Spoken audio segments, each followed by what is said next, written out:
Gracias a todos a quienes ya se están uniendo. Les rogamos un par de minutos mientras terminan de ingresar los participantes. Muchas gracias y bienvenidos y bienvenidas a este conversatorio.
Muy bien, buenos días. Gracias a todos por la puntualidad.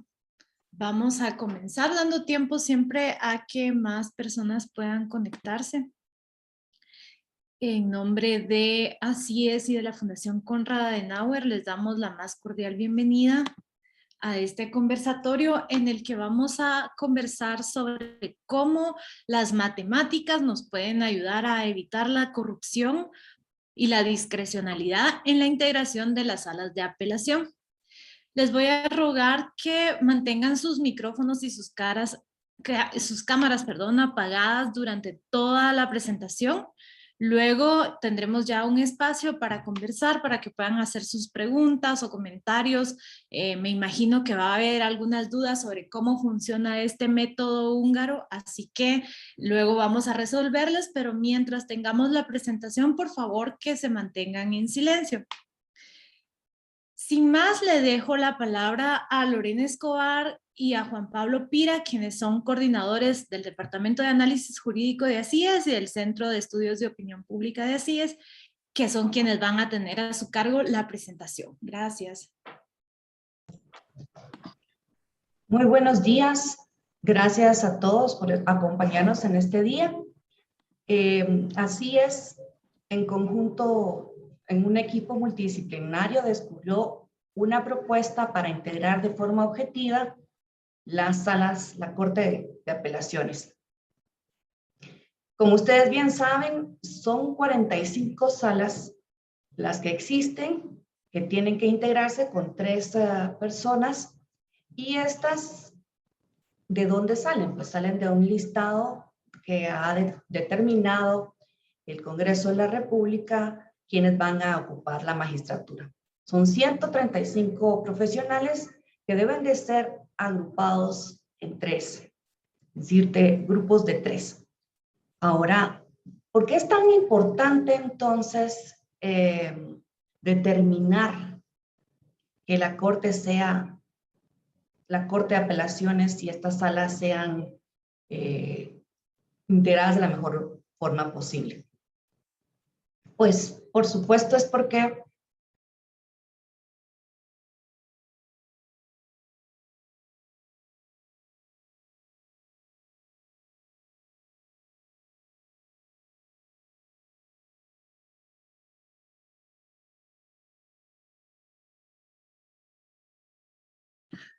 Creo que perdimos a Lorena. Un momento, por favor.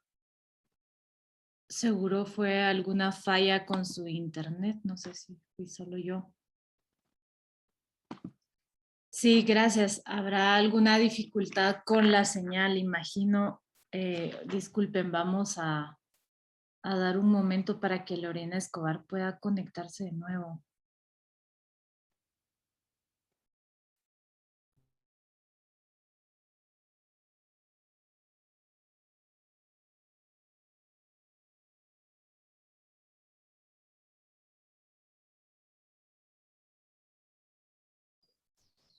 Tal vez a la luz mientras Lorena se conecta, pues, y aprovechando que somos varios, tal vez saludarles. Mi nombre es Pablo Hurtado, actualmente soy el secretario ejecutivo de ACIES. De verdad que qué entusiasma ver, somos 40 personas ahorita en la reunión, y como Lorena adelantaba a comentarles, la intención de presentarles esta propuesta es algo que ya hace algún tiempo, más de un año, hemos venido trabajando, incluso algo que se había podido presentar al anterior consejo de la carrera judicial. Debo decirlo tal cual, pensando que se iba a dar en tiempo la elección de las altas magistraturas del organismo judicial. Como ustedes saben, una vez el Congreso de la República ha elegido los magistrados de la Corte Suprema de Justicia y los magistrados para la Corte de Apelaciones y otros tribunales de igual categoría, corresponde el proceso de integrar las salas de la Corte de Apelaciones y otros tribunales. Antes de la vigencia de la ley de la carrera judicial, pues un procedimiento a cargo de la Corte Suprema de Justicia. Y con la entrada en vigencia de la ley de la carrera judicial, el primer aspecto que surgiera la duda si le correspondía al Consejo de la Carrera Judicial o si le correspondía a la Corte Suprema de Justicia. ¿Recuerdan ustedes todo el dilema técnico-jurídico que se presentó con la vigencia reglamento de la ley de carrera judicial, que si era la Corte Suprema de Justicia, el Consejo de la Carrera, en fin, temas que no vienen al caso mencionarlos ahora? Sin embargo, pues desde así es, lo que sí advertimos y hemos venido trabajando con la intención de colaborar es un mecanismo, un procedimiento que permitiera con objetividad el proceso para integrar las salas, pues haciendo uso de criterios que sean válidos, criterios lo más objetivos posibles, y pues esa es un poco la propuesta que se les va a presentar. Veo que ya Lorena está de vuelta, así que no continúo yo quitándole el espacio a Lorena. Adelante. Gracias, Pablo. Mil disculpas, fallas técnicas que no están calculadas. Como les decía, bueno, estamos hablando y les comentó Pablo, estamos hablando de 135 personas que tienen que ser agrupadas con cada grupo de 3 para conformar las 45 salas que conocen de distintas materias y en distintos territorios y jurisdicciones. Estamos hablando de salas de apelación especializadas, como sería la de femicidio y violencia contra la mujer, lo contencioso administrativo, las civiles, las de familia. Entonces, estas salas vamos a ver recordar cuál es la importancia. Entonces, por supuesto, estos son juzgados superiores. ¿A qué me refiero? Que en su momento siempre conocen de resoluciones adicionales, conocen de resoluciones que un juez inferior emitió. Si fueras tan amable de cambiar la pantalla. Bueno, pues entonces, ¿qué hacen? Verifican que se hayan cumplido las garantías constitucionales y los derechos establecidos en la Constitución, en los tratados internacionales, la legislación y la jurisprudencia. ¿Cuáles de estos derechos? Pues estamos hablando del derecho a la defensa, a tener un intérprete si se habla otro idioma, a ser citado, ser oído. Esa serie de derechos, ellos verifican, esta sala verifican que se hayan cumplido durante el proceso o la emisión de la resolución. Entonces garantizan también el derecho a recurrir, es decir, a disentir. Si una de las partes no está de acuerdo con la resolución emitida del juez inferior, entonces ellos garantizan que pueda acudirse a un órgano diferente, en donde se va a revisar la redacción, los derechos, cómo fue el proceso, y entonces estas salas tienen la facultad de modificar, confirmar o revocar, es decir, anular, lo que ha determinado un juez inferior, si en algún caso no se siguió con las cuestiones de derecho.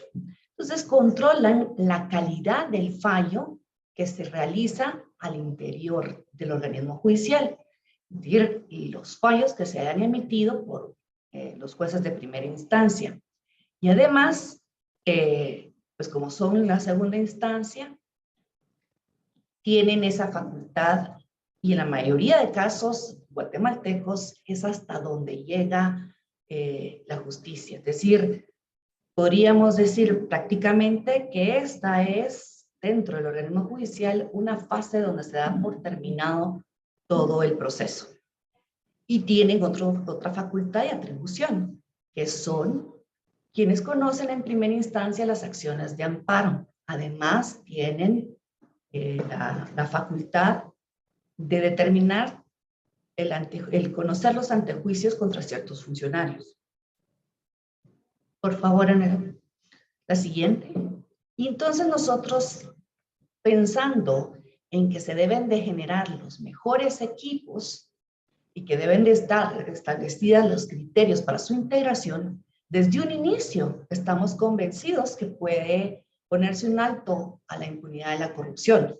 Porque si ellos tienen esa facultad de modificar, confirmar o revocar las decisiones que han llevado años y ha habido un desgaste y se han presentado pruebas, pues también deben de asegurarnos a nosotros, la población, que son las personas más idóneas para conocer.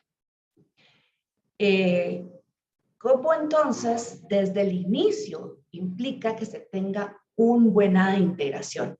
Y ahí es donde en una conversación y en estudios nos han demostrado también que estas salas, la integración es tan importante y que por eso es necesario intervenir. Por primera vez, el Consejo de la Carrera Judicial es el encargado de integrar las salas. Antes, la Corte Suprema de Justicia lo hacía, según la ley. Nunca utilizaron criterios objetivos, que se basaban en ¿qué? En la relación personal que tuvieran los magistrados de las salas de apelaciones con los magistrados de la Corte Suprema de Justicia, con las peticiones que hicieran también los electos para ubicarse en ciertos territorios, además con aquellos nexos o preferencias que tenían algunos terceros. Esto obviamente no pensaban en el servicio que están llamados a hacer, en la calidad. Entonces, este método que les vamos a presentar hoy ha sido utilizado en la integración y selección de personal en otros ámbitos, pero es muy propio y hicimos un estudio en donde se llegó a determinar que facilitaría esta integración y que además daría un beneficio, una calidad de servicio, porque se toman ciertos aspectos, como la experiencia, el conocimiento, la especialidad. Esto, y creemos que por primera vez tiene la oportunidad el Consejo de la Carrera Judicial para variar esta situación que se había venido, pues por costumbre o en realidad, para muchos era beneficioso, pero no para la población. Entonces, sí tiene una tarea compleja. Independientemente de si utilicen este método, vean ustedes qué complejo es para el Consejo determinar cómo se integran estos grupos con 3 personas. Si son 135, tiene la probabilidad de 2.609 probabilidades seguidas de 227 ceros para agrupar, tomando, como insisto, experiencia, conocimiento y especialidad. Esto nos lo permite el método que lo va a presentar el distinguido profesor matemático Juan Pablo Pira. Juan Pablo, estás en el uso de la palabra. Muchas gracias. No sé si ya estoy visible, creo que ya. Bueno, el procedimiento que se propone no es un procedimiento novedoso que nunca se haya utilizado y que sea una cosa que corra riesgos, que no se sabe cómo vaya a funcionar. De hecho, es uno de los métodos usuales dentro del área que se usa mucho en ingeniería de programación lineal, que se usa cuando uno tiene varias personas que todas pueden hacer varias tareas. ¿Cómo las asigno? A manera de lograr lo que se le llama a veces el mayor beneficio o el menor costo. Entonces, todas las personas que llegan a este punto donde ya hay que asignarlos a un juzgado, todos son idóneos. Pero no hay 2 personas iguales. Todos hemos tenido distintas experiencias, distintas formaciones, distintas experiencias. En fin, cada quien es distinto y eso es lo de que puede significar ventajas para colocar a una persona en un lugar o en otro. El método, como les digo, es un método de que ha estado funcionando desde los años 40 y simplemente lo novedoso podría ser aplicarlo en este caso a la integración de la solución esta de las salas. Entonces, lo que queremos es que las decisiones subjetivas, que posiblemente siempre haya que hacerlas, sean muy pocas y que se puedan decir exactamente cuáles son. El ideal es que lo principal sea todo verificable. Y si alguien dice, ¿por qué fui a parar a una sala de lo penal y si yo quería estar en una de lo civil? Que se pueda sacar un listado y decirle, mire, usted estaba adecuadamente calificado para lo penal, pero para lo civil, pero era más adecuado para penal que cualquiera de los otros que teníamos o algo así, ¿verdad? En fin, que todo sea susceptible de ser verificado, de ser revisado y de saber qué fue lo que pasó. Entonces, hemos de estar claros que no existe una asignación que vaya a satisfacer a todo el mundo. Lo que buscamos entonces es, como digamos, el costo mínimo para el sistema y lo que buscamos es desperdiciar el mínimo posible de talento, es decir, aprovechar hasta donde se pueda la experiencia, la formación y todo lo que haya ocurrido en el trayecto de la vida de cada uno de los candidatos. Entonces, el método me va a reducir el número de decisiones objetivas. Si finalmente, digamos, cuando ya salen todas las integraciones de salas, fulano y mengano no pueden trabajar juntos por alguna restricción, que sé yo, son familia o han tenido problemas o cosas así, se puede hacer esa salvedad, pero ya solo va a ser una cosa y puede quedar documentada. Además, lo que estamos priorizando es la capacidad y la idoneidad de estos aspirantes y concuerda con los principios de la carrera judicial. El equipo de cómputo que necesitamos es mínimo. No significaría, digamos, un gasto excesivo para la institución, si es la carrera judicial o quien vaya a hacer, que lo vaya a usar. Una computadora de escritorio como la que están usando para ver esta conferencia es suficiente. No hay necesidad de hardware especializado ni de máquinas muy grandes. Existen incluso programas gratuitos que realizan este proceso.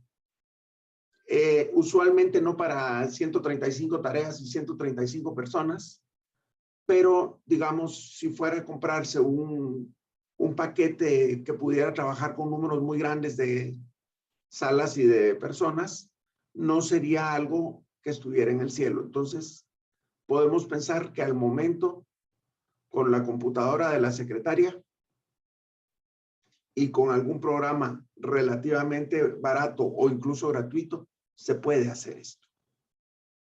¿Cómo funciona el método? Esto es lo que tiene que quedar bien documentado. Se obtienen los datos de los aspirantes. Entonces, lo que queremos es que los datos sean fácilmente verificables para que si alguno posteriormente tuviera alguna duda y dijera, pero ¿por qué hicieron esto y no aquello? Todo esté documentado. Se examinan las características de los aspirantes y de las plazas.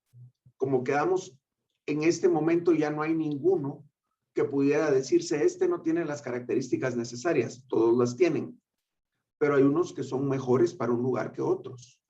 Entonces, la herramienta nos va a ayudar a buscar los más adecuados para cada lugar a manera de desperdiciar el mínimo de talento. Si yo tengo una gente que toda su vida se ha preparado para trabajar en el área penal y finalmente lo pongo en el área civil, estoy desperdiciando ese talento. Entonces, eso es lo de que tendríamos que ver.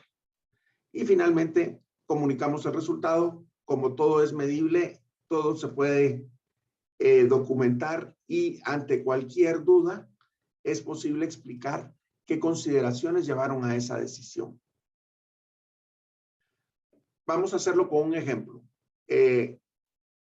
Es más fácil hacerlo así que con fórmulas y también de esta forma es posible ver cómo va funcionando esta asignación y no perdemos preocupación, no nos vamos a perder en preocupaciones de numeritos. Bueno, la matemática necesaria no es muy complicada. Si alguien dice yo no estoy de acuerdo y quiere revisar, no tiene que saber más de matemática que suma y resta. No hay que conseguir un ingeniero ni un ni un especialista. No se trata de nada riesgoso, no se trata de nada que pudiera quedar oculto para la gente por tratarse de una técnica fuera del alcance. Es verificable. Si alguien dice, miren, yo no estoy de acuerdo, bueno, repítalo usted. No es muy difícil.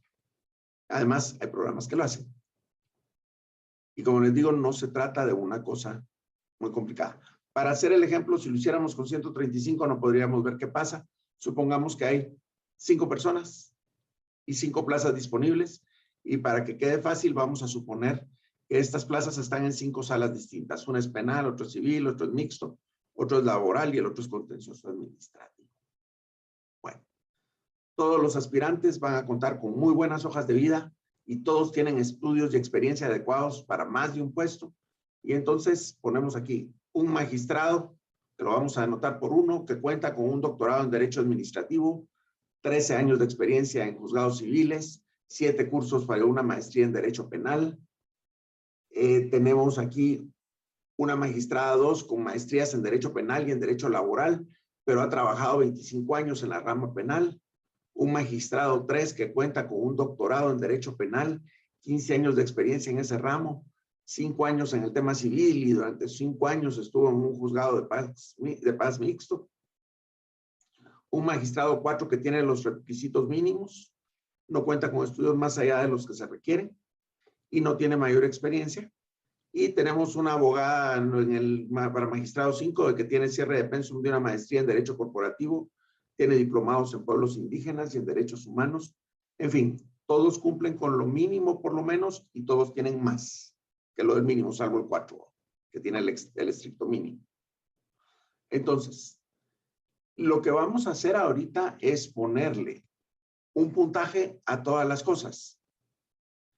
Entonces, estos puntajes es lo que habría que documentar previamente, cuánto se le dio a cada cosa para que si alguien esté en desacuerdo con el método lo pueda revisar. Entonces, solo para cuestiones de ejemplo, vamos a decir que cada año en un juzgado adecuado al tema del puesto me da 1 punto. Y después la educación, por ponerle algunos valores, por supuesto que se les podrían poner otros. Los diplomados, vamos a ponerles 3 puntos. Las maestrías que estén en proceso, 5 puntos. Las que ya estén culminadas, 10 puntos. Doctorados que estén en proceso, 15 puntos. Doctorados terminados, 20 puntos. Si quisiéramos ver, qué sé yo, no, un doctorado vale más que 2 maestrías o alguna cosa, esa sería la discusión previa. Y una vez ya esté acordado cuáles son las reglas del juego, esto sigue. Entonces, no deben pensarse como una calificación. ¿Por qué? Porque las calificaciones ya las tienen todos ellos. Estos son los valores agregados que nos están dando por lo que han hecho, por lo que han estudiado. Todos ya tienen requisitos mínimos. Entonces, si ustedes van a ver, el magistrado 1 tenía experiencia en lo penal, pero tenía estaba a medias de un doctorado, era la cuestión, o tenía un doctorado en un ramo, tenía experiencia en ese tiempo también, en lo contencioso administrativo tenía, si no me equivoco, también era un doctorado, y así vamos viendo cuánto es lo que me pueden aportar de más a cada una de las salas, cada uno de los magistrados. Entonces, tenemos aquí a un problema. Por ejemplo, uno quisiera decir, bueno, para el administrativo, la magistrada 5 era el ideal para ella, ir a caer a un administrativo. Pero resulta que aquí el magistrado 1 está mejor calificado para esto. Tal vez lo tenemos que considerar a él. Para la penal, el magistrado 2 y el magistrado 3 están igualmente calificados. Entonces vamos a tener que ver cómo desperdiciamos el mínimo de talento, porque posiblemente sacar a este de la penal me quita alguna, voy a desperdiciar esta experiencia que él tiene. Pero si solo tengo una posibilidad, pues entonces voy a tener que aceptar que en algunos casos no toda la gente va a quedar donde quiere. Entonces, se trata de poner no al magistrado en cada puesto, ¿va? Sino del costo que significa no ponerlo en el puesto. Entonces, el costo que tengo es no poner al más idóneo en cada puesto. Y lo que voy a hacer es que miro dónde era donde me daban los mejores valores, que son estos 35, y miro cuánto es el costo al agregar, al poner a una persona en otro lugar. Entonces, por ejemplo, no tener al magistrado, poner al magistrado 2 en lo penal no tiene costo porque es el más adecuado. Poner al magistrado 3 en lo penal no tiene costo porque es lo más adecuado. Pero entonces, como solo uno de los dos va a caber, yo tengo costos en los otros juzgados. Posiblemente, si pongo al 3 en el penal, donde menos daño hago es poniendo al 2 en el laboral. Pero en el laboral hay otros que están mejor calificados, entonces esto tiene que manejarse. El procedimiento lo que hace es, después de ver esta situación, identifico preliminarmente cuál es en el que mejor queda cada uno. Y entonces el mejor puesto para el magistrado 1 era el contencioso administrativo, pero también para el magistrado 5. Entonces les resto el costo que tenían en ese lugar. Aquí el costo era 25, lo vuelvo 0 y estos me quedan en 10. Entonces 0 sería en el que me quisieran asignar. Si se dan cuenta, tengo este magistrado 4 que en cualquiera me sirve porque es el que tiene solo condiciones mínimas. Y tengo los que son más especialistas, como con un número 0 en un lugar y números altos en otros lugares, porque es un costo no ponerlos ahí. Bueno, entonces, como quedamos, cada aspirante había vivido su vida de acuerdo a intereses, oportunidades y limitaciones. No es problema de ellos si significa un costo en algún lado. Y idealmente lo que yo tendría que tener es 1 en cada uno de los lugares. Perdón. Entonces, el procedimiento, como les dije, solo sumas y restas. Lo que voy a hacer es tachar todos los ceros y después, repito, solo con lo no tachado. Venimos y decimos, bueno, ¿cómo puedo tachar todos estos ceros? Con una línea aquí, una línea aquí y una línea aquí. Entonces, estos son mis costos, pero solo he logrado, como quien dice, asignar a 3 personas. ¿Cuál es el número más pequeño que tengo? Es 10. Este número más pequeño se lo resto a todo lo que está y ahora pruebo a tachar todos los ceros. Con 4 líneas lo pude hacer. Me quedó esto y aquí tengo 2 como el costo más pequeño que tengo. Le resto 2 a todo. Y quedamos así. Por supuesto que se queda lo que tachado sin tachar. Ahora, ¿cómo puedo tachar todos los ceros? ¡Pum! Me quedaron estas cosas. Sigo en 4 líneas. Y aquí, ¿cuál es el número más chiquito? Es el 13. Le resto 13 a todo lo que no está tachado. Me quedaron así estas. Y para tachar esto, sí necesito 5 líneas. Eso quiere decir que ya concluí. ¿Cómo le hago? Primero, solo había un agente aquí. Miremos cómo está. Para lo contencioso administrativo, que tiene costo 0. Entonces, a ese lo tengo que asignar. Ahí ya quedó. Entonces, este ya está. El magistrado 1 va a ir a lo contencioso administrativo. Tengo esta de aquí y tengo varios posibles. Aquí tengo varios posibles. Aquí tengo varios posibles. ¿Cómo puedo hacer eso? Entonces, hay un candidato, los que me queda, que tiene costo 0 para la sala, solo en una sala. Entonces, lo que tenemos que ver es con los que me sobran. Y lo que pareciera es esto: el magistrado 3 causa un costo 0 si lo pongo en lo penal. Entonces lo asigno a él. Me quedan estos de aquí. Y aparentemente como que cualquiera de los dos.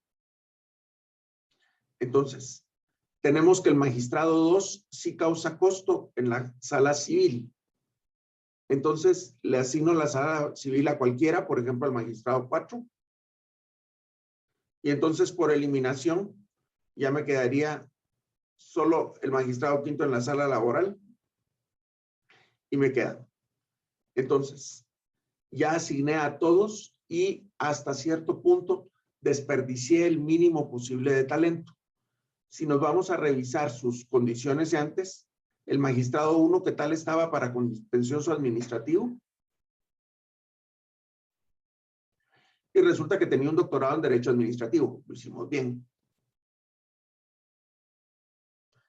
Veamos cómo me quedaron los otros. El magistrado 2 lo mandamos a una sala mixta. La sala mixta tal vez sea más adecuada para un generalista. Miremos cómo es el magistrado 2. Pues tiene maestrías en Derecho Penal y en Derecho Laboral y tiene bastante experiencia. La magistrada 2, teniendo maestrías en 2 ramas, podemos pensar si es una generalista. Creo que lo hicimos bastante bien. Vamos a ver cómo quedamos. El magistrado 3 lo mandamos a la sala penal. Miremos cómo estaba él para la sala penal. Perdón.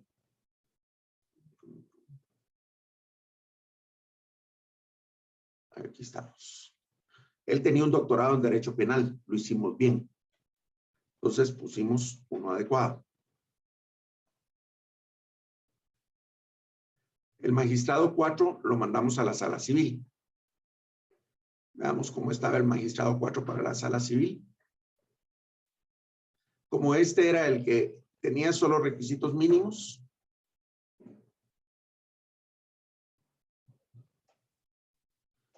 pues en algún lugar tenía que quedar. Entonces tenemos que ver si el 5, que nos quedó en el laboral, pero no, el 5 me quedó en el laboral, sí. ¿Qué tal estaba para laboral? Entonces miramos.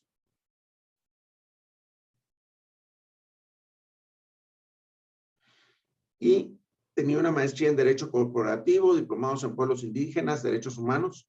Era otro generalista, pero alguien tenía que irse a laboral y si ustedes se dan cuenta no había ninguno que tuviera una especialidad en cuestiones laborales. Entonces, por supuesto de que tanto el magistrado 2 como el 3 tenían muy buenas calificaciones para la sala penal, pero solo uno podía ser asignado. Entonces, esto es algo que nos va a ocurrir siempre.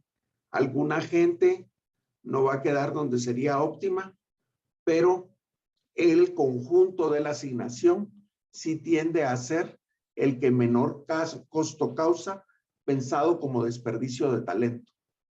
Es decir, estamos aprovechando al máximo el talento disponible. Entonces, básicamente así funciona el algoritmito este. No tiene problemas, digamos, de que requiera una persona con una formación demasiado especializada.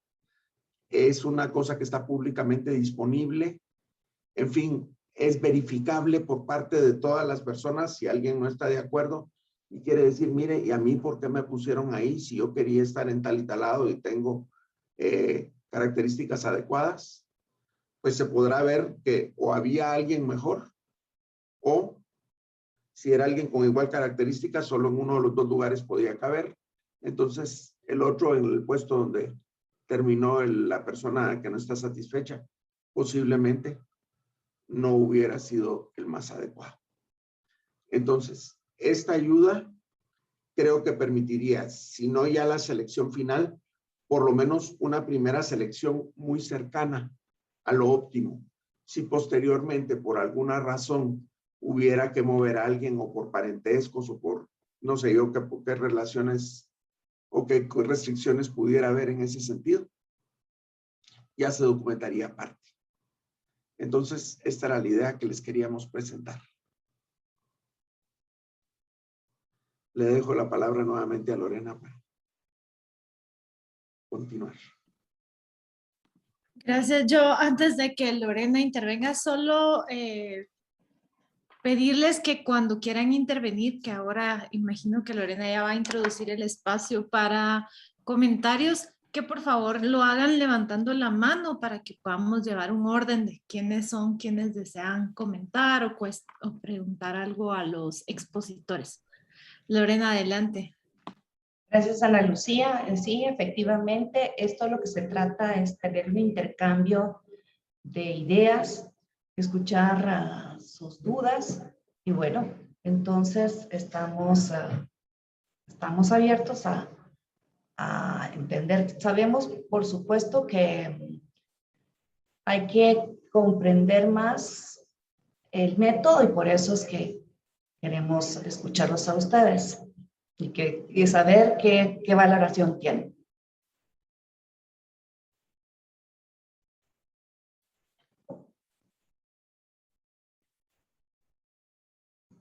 Bien. Gracias, Lorena. Adelante, Andy Yabalúa, que tiene la mano levantada. Muchas gracias, muy buenos días a todas, a todos. Es una muy buena iniciativa de ACIES de tomar una mecánica, digámoslo así, procedimental para la distribución en las salas, en las 45 salas a las que hacía relación Lorena. Yo tengo dos preguntas puntuales. La primera de ellas es en algo que mencionaba Juan Pablo Pira en su exposición, es lo que me preocupa. ¿Quién define los valores? ¿Quién define esos valores asignados, por ejemplo, a si tengo la maestría, a si estoy en proceso de concretarla? Que hay muchos magistrados, por ejemplo, que están en esa situación o que están en la situación de concretar algún doctorado. ¿Quién define eso? Esa es la pregunta que me preocupa, porque el método me parece que es pertinente. O sea, el procedimiento que explicó Juan Pablo, pues habrá que entenderlo un poco más, pero como él mismo decía, tampoco requiere un conocimiento a nivel de ingeniería. Sin embargo, me preocupa más ahorita quién define esos valores. Y segundo, los casos que no estén ahí, como lo que él mismo mencionaba o él estaba ahí señalando, ¿no? Situaciones que la carrera judicial pues debe tomar en consideración. Él ponía algún ejemplo, creo que él utilizó la palabra, por ejemplo, nepotismo. A mí me preocupa sustancialmente esos casos excepcionales que no pueden ser considerados por un algoritmo.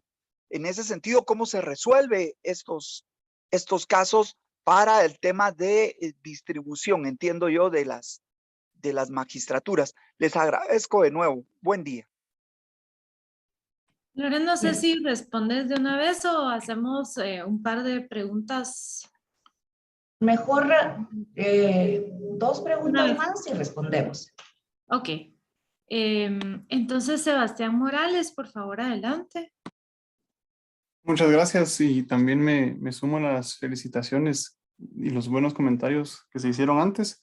Mi pregunta es un poco parecida en el sentido de lo que mencionaba Andy sobre quién los define esos criterios, pero más bien hacia cómo se podrían recomendar. Yo entiendo que aquí a manera de ejemplo se puso así como, bueno, 1 año de experiencia en cada rama y por aparte la formación universitaria.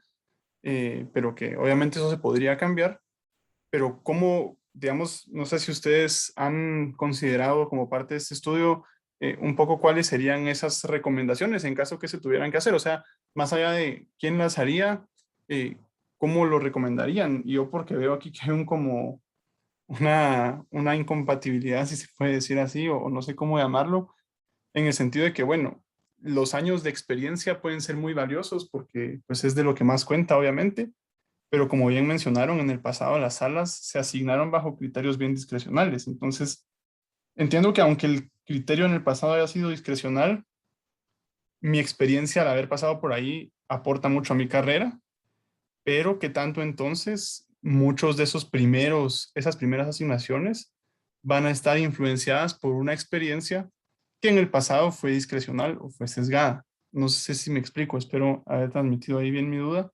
Y por otro lado, pero parecido está también el tema de la formación universitaria, ¿verdad? O sea, en los últimos meses hemos visto ya varias denuncias a títulos que no tienen mucha credibilidad, entonces un poquito ver cómo recomendarían que se haga un poco ese balance Y finalmente también considerar si creen que sería viable introducir incluso esto desde antes, como desde las comisiones de postulación, por ejemplo. Muchas gracias. Gracias. Y José Carlos Sanabria también tiene levantada la mano. Bueno, muy buenos días. Un gusto saludarles y también las felicitaciones a CIES por impulsar estos debates que son tan importantes. Yo tengo básicamente dos preguntas. Una está vinculada con lo que Andy y Sebastián ponían sobre la mesa, es que igual a mí no me quedó muy claro quién define o cómo se establecen los criterios para aplicar el método. Y lo otro es si primero tienen algún documento que ustedes hayan desarrollado donde podamos pues identificar cómo es que realizaron el ejercicio y poder tenerlo, o bien si tienen pues algunas sugerencias de referencias que podamos consultar para, incluso puede ser de casos de otros países en donde nosotros podamos conocer más sobre este método. Y pues felicitaciones ahí a la licenciada Lorena Escobar y al licenciado Juan Pablo Pira también por su exposición. Y pues ha sido un gusto saludarles. Bueno, respondiendo a las preguntas, por obvias razones, cuando el Consejo de la Carrera Judicial es el ente encargado de la distribución también, ellos serían los que tienen que establecer los criterios. ¿Qué se le da más valor a qué? Hacia la experiencia o a la academia. Esto era uno de los puntos que deben determinar ellos. ¿Y cómo resolver esos casos especiales? Pues ya Juan Pablo nos va a poder indicar. Pero sí tiene que ser el Consejo de la Carrera Judicial y estimamos que esto es mejor que cualquiera otras prácticas que se han hecho en el pasado. Juan Pablo. En efecto, yo creo que en este caso le correspondería al Consejo de la Carrera Judicial definir los criterios y creo que sería ideal incluso que los criterios estuvieran definidos antes de que empiece el tema de las asignaciones, que desde el principio se pudiera decir, vamos a poder trabajar y que se le va a dar tantos puntos a la experiencia, tantos puntos a cada una de las titulaciones. Y con respecto a lo que mencionaba el doctor Yavaloa, tenemos cabal esa situación de gente que va a la mitad. Y entonces vamos a considerar que si este personaje ya terminó completamente el doctorado y solo está pendiente de entregar su disertación, no tiene nada nuevo que aportar, a diferencia, digamos, de que si no hubiera estudiado absolutamente nada del doctorado, pues yo creo que esas son las cosas que se tendrán que evaluar y yo creo que sí habría que darle algunos punteos a las cuestiones que están en proceso. Entonces, correspondería al Consejo de la Carrera Judicial decir cuánto vale una maestría y cuánto vale estar estudiando una maestría. Porque, digamos, esta academia intermedia, digamos, aporta al trabajo de esta persona, no la podríamos considerar como absolutamente cero. ¿Cuánto vale la experiencia y cuánto vale la academia? Creo que también el Consejo de la Carrera Judicial estaría adecuado para pensar si un año vale 1 punto o si un año vale 3 puntos. Ese tipo de cosas. En cuanto a lo de los títulos y los problemas con respecto a los títulos que mencionaba el licenciado Morales, y mencionan por aquí de que no necesariamente evita la corrupción, pues tristemente creo que eso sí es una situación de todo lo que ocurre en el país. Un expediente va a estar conformado de documentos que presenta la persona y estamos a la merced del que firme el documento para saber si eso es correcto. Yo creo que ahí lo que correspondería es una vigilancia por parte del Consejo de la Carrera Judicial o de quien reciba los documentos de verificar la autenticidad de ellos. Pero digamos ya no correspondería al método ese tipo de cosas, sino eso tendría que ocurrir previamente. Pues no sé si estamos en esta. En cuanto a literatura, sí hicimos un policy brief en donde se explica el método y dónde se ha aplicado en otras ocasiones. Incluso se hace una pequeña reseña desde cuándo se viene utilizando. Se hace sobre todo en recursos humanos para la conformación de equipos. Y por supuesto ustedes lo pueden tener al alcance en la página web de ASIES. La doctora Villaseñor, si fuera tan amable.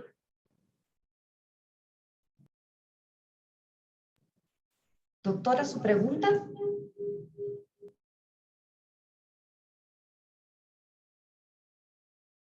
Solo debe reactivar el audio primero, disculpe.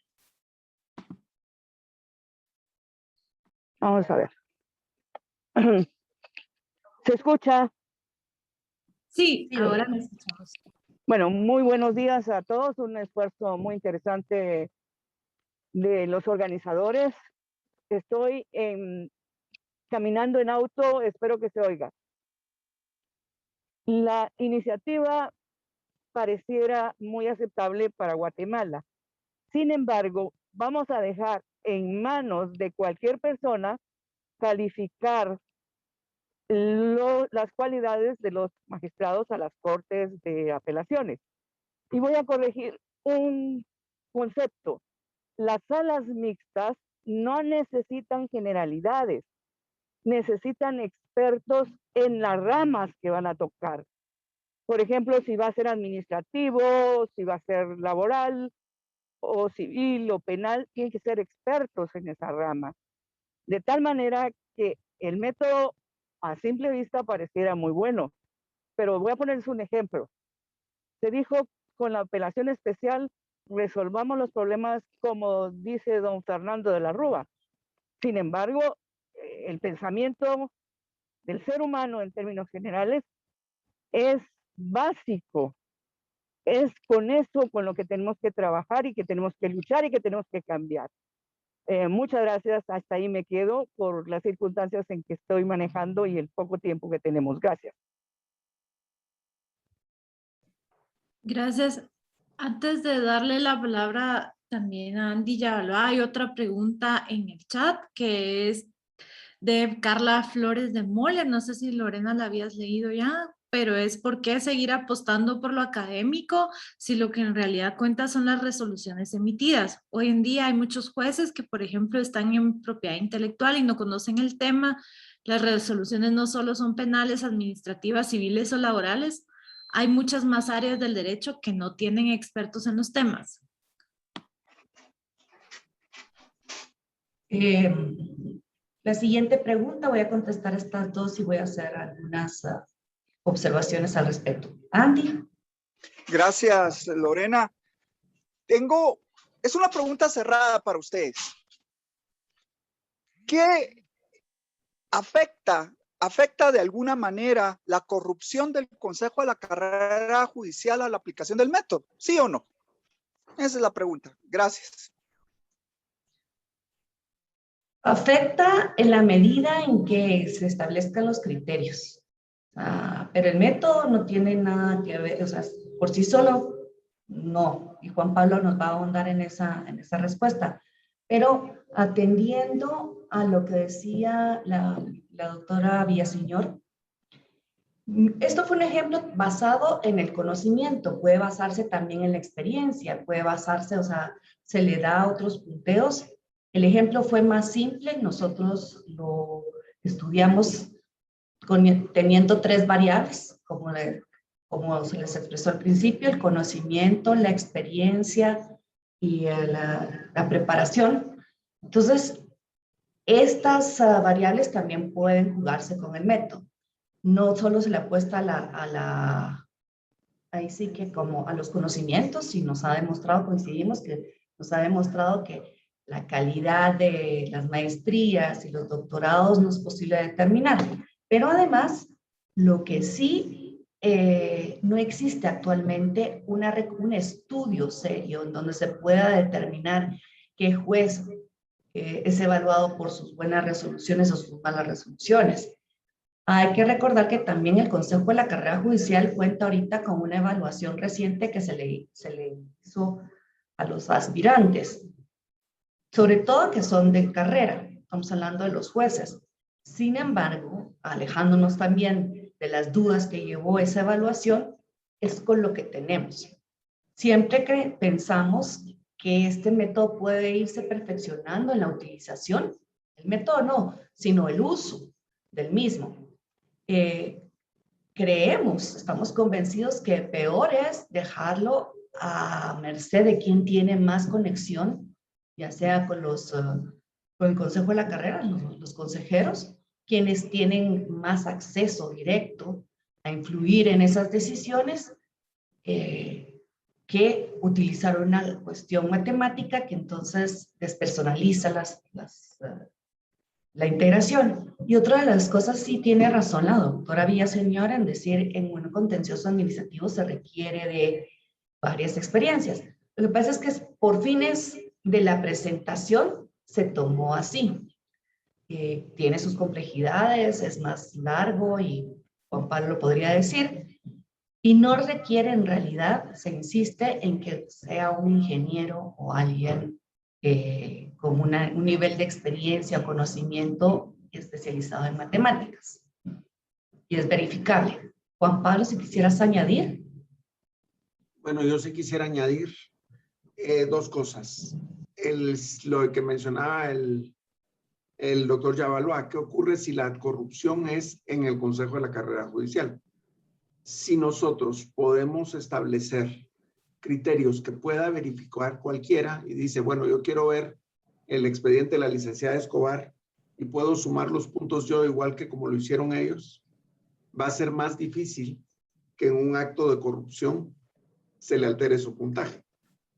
Porque si es una forma de encontrar, digamos, cuál es el puntaje para una sala civil, para una sala penal, etcétera, de la licenciada Escobar, ella puede calcularlo, cualquier otro lo puede calcular si entra en duda, y de esa forma le limitamos las posibilidades digamos, a cualquier situación de corrupción que pudiera aparecer. Con respecto a lo de la experiencia laboral y las cuestiones académicas.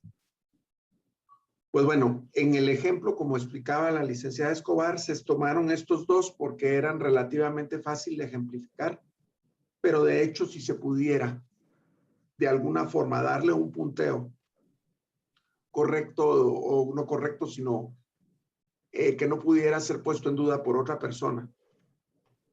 Algunas otras cosas que me explican la calidad del trabajo anterior de un aspirante, yo creo que sería algo interesante de hacerlo. De hecho, creo que haciendo adecuadas cosas uno podría considerar esa multidimensionalidad que tiene toda la gente. Son muy pocas las gentes que en su vida solo han hecho una cosa.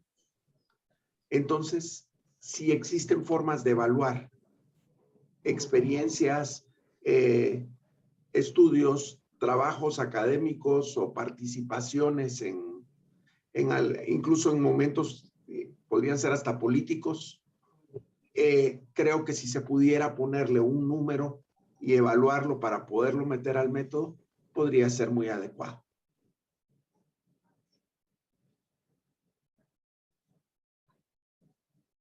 Licenciado Hurtado. Gracias. Sí, yo pues quería hacer algún comentario breve, sobre todo leyendo pues, los mensajes y los intercambios que se han generado. Yo creo que la necesidad o el deseo de corregir muchas cosas no nos tiene que abstraer de un elemento concreto, puntual, como es lo que se está planteando. O sea, primero, el procedimiento para elegir a los magistrados, pues es totalmente ajeno a esto, ¿verdad? Está a cargo de las comisiones de postulación del Congreso de la República y cualquier modificación a eso, ya sabemos lo que implica, lo que involucra. Esto es partir de una realidad que una vez se llegue a dar la elección de los magistrados, que ya no sabemos cuándo se va a dar, por parte del Congreso de la República es que va a haber una cantidad de profesionales que cumplen los requisitos mínimos que se han establecido y viene la tarea de decidir cómo se distribuye, quién va a qué sala. Sabemos, y ustedes mejor que nosotros, que hasta el día de hoy no ha existido un criterio. O sea, no ha existido criterio. Y vemos doctores en derecho penal resolviendo en lo laboral o especialistas en distintas ramas, en otras ramas. O sea, no ha existido un criterio. Lo que se está planteando ahora es pues que exista un criterio que pueda, primero, ser previamente definido y segundo, que permita, pues de la forma más mecánica posible, hacer esa distribución. ¿Por qué la forma más mecánica posible? Porque cuando hablamos, y por supuesto ahí había unos comentarios y más sobre el tema de corrupción y todo, eso está claramente probado, demostrado a nivel mundial. Donde hay un espacio de decisión, hay un riesgo de que la decisión no sea la más adecuada o que responda a otros intereses. Lo que se está planteando es reducir al máximo esos niveles de decisión y que sea en base a los criterios que se han establecido antes, ¿verdad? Por supuesto, lo académico que se discute, bueno, no sé, si no se desea tomar en cuenta lo académico a estas alturas, pues bueno, la experiencia, si hay resultados de evaluación de desempeño, incluso hasta el propio deseo del magistrado electo o el lugar de residencia, en fin, los criterios que se busquen establecer, pues idealmente conforme a los estándares que puedan respaldar esa independencia que se busca, pues van a ayudar a que esto funcione de mejor manera. Reitero, no va a ser la solución a todos los problemas, todas las inquietudes con las que muchos de nosotros estamos hoy en la reunión, pero lo que se busca es que desde una perspectiva pragmática contribuya a simplificar ese pequeño momento dentro de todo lo que hablamos de un proceso de elección e integración de salas, ¿verdad? Y hacia eso va dirigido. Han preguntado también sobre el documento y sí, bueno, eso adelanto, Lorena, sí va a estar un documento disponible, lo vamos a estar difundiendo y accesible ya en el chat de la reunión, ya está la versión en PDF para quienes lo deseen descargar, en donde se explica un poco más. Y reitero también, ¿verdad? Ya lo mencionaba Juan Pablo, pues fue un ejemplo totalmente hipotético, al azar, ¿verdad? Ahí sí que inventado los perfiles de los que podrían ser, ya a la hora de pensar en perfiles más reales o analizar de las hojas de vida de los candidatos, pues se pueden ir estableciendo esas con mayor concreción y exactitud esas diferenciaciones. Efectivamente, respondiendo a la pregunta del licenciado Yabalúa, tuvimos acercamientos con el Consejo de la Carrera Judicial cuando este era dirigido por otra persona, cuyo presidente era otra persona. En ese momento nos escucharon, nos hicieron sus preguntas, incluso el doctor Juan Pablo Pira mostró y se reunió con técnicos del Consejo de la Carrera Judicial para hacer pruebas. Utilizaron Excel y los dos, tengo entendido que fueron dos personas, inmediatamente con facilidad entendieron el método y ahí se quedó.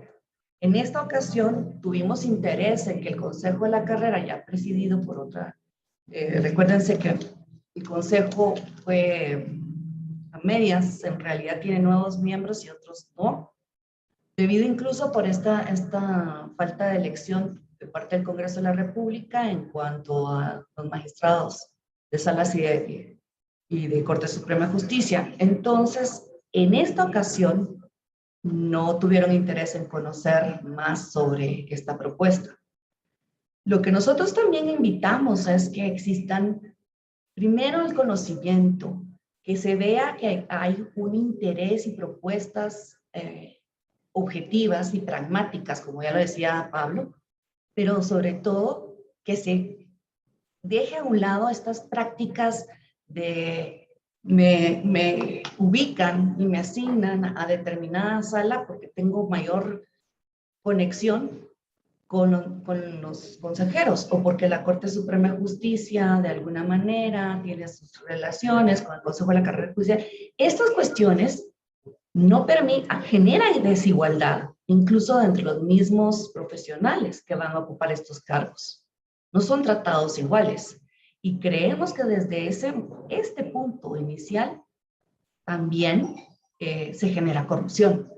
Entonces es por eso que se puede abatir desde este inicio y no permitir, como lo decía Juan Pablo Pira, desperdiciar el talento o la experiencia de quienes sí tienen una vocación de servicio y que además tienen el conocimiento, el know-how.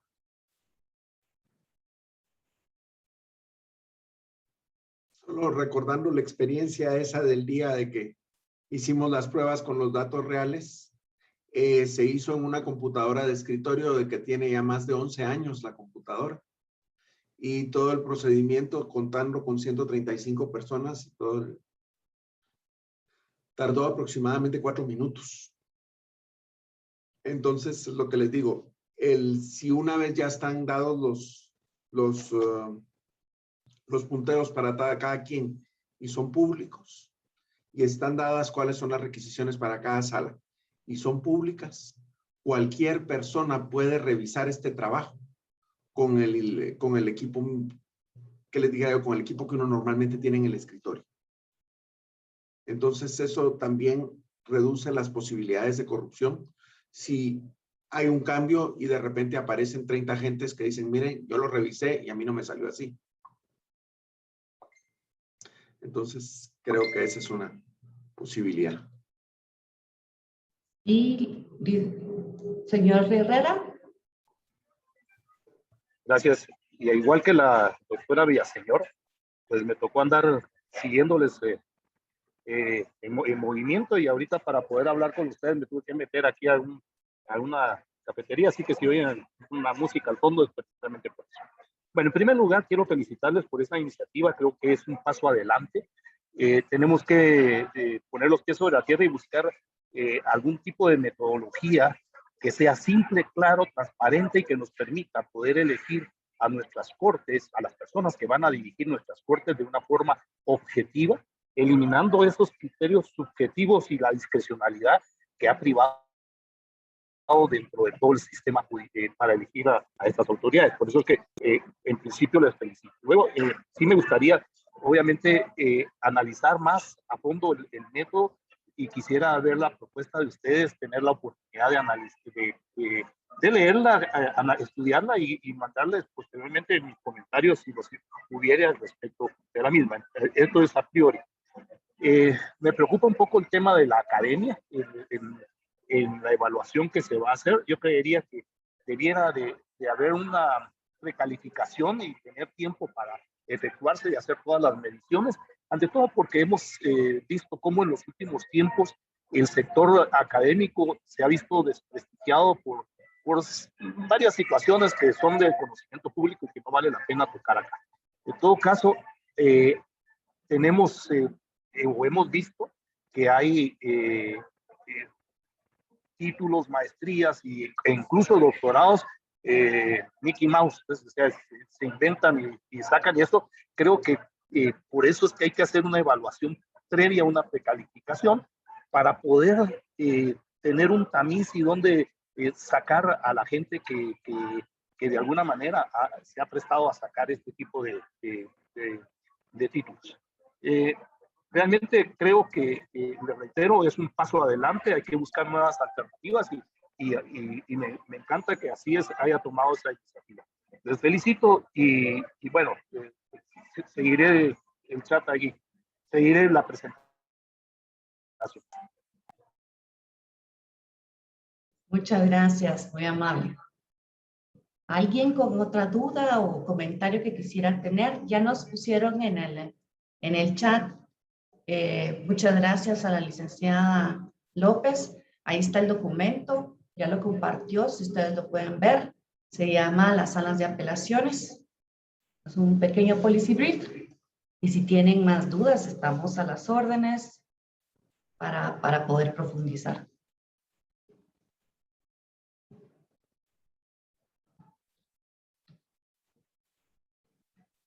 Hay otras preguntas. Primero, el método no debería de incorporar, soy del criterio que en el método no debería de incorporarse por acuerdo de la Corte Suprema de Justicia. Siendo el Consejo de la Carrera Judicial el ente rector, este debería de establecer los criterios y dárselos a conocer a los magistrados de salas, para que ellos tengan, primero por principios de transparencia y también para que tengan derecho a recurrir, derecho a desistir. Y estamos claros que no requiere la Corte Suprema de Justicia. Luego, el papel de la Escuela de Estudios Judiciales en la aplicación de este método podría ayudar, pero el Consejo de la Carrera Judicial es el responsable, según la ley. Y hay un elemento adicional, que dentro de los 3 magistrados que van a integrar la sala, se sortea a quien va a ser el presidente. Entonces, recordando igual, estos profesionales del derecho ya pasaron por todo un proceso de comisiones de postulación y están pasando, esperemos que en algún momento lo hagan, por la elección del Congreso de la República.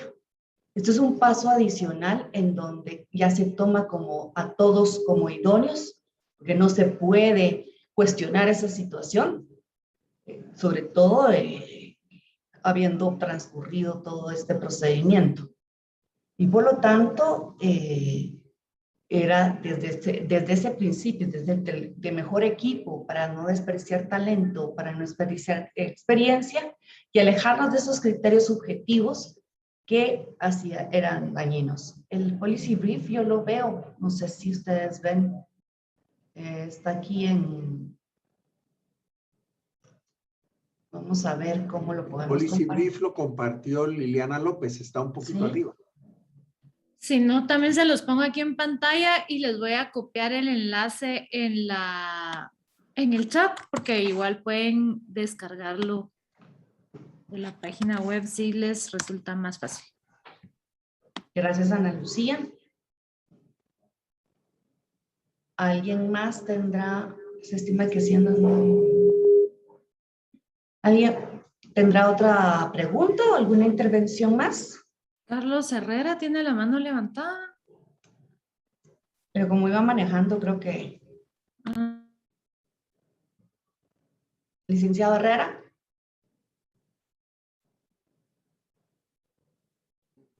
No sé si no había bajado la mano de la última vez, puede ser que...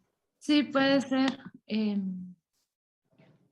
Bueno, no habiendo más preguntas, como dirían los notarios, no habiendo nada más que hacer constar, les agradecemos mucho su participación, sus inquietudes y cualquier observación al policy brief o tengan alguna otra duda, estamos para atenderlos aquí en ACIES. Mi correo electrónico es lescobar@acies.org.gt. Van a ustedes ver el policy brief y Juan Pablo Pira también está a las órdenes. Juan Pablo, ¿tu dirección? No se te escucha. Lo voy a escribir porque a veces se complica un poco, pero Pira, así como piraña, pero sin ña, @acies.org.gt. Y estoy para servirles.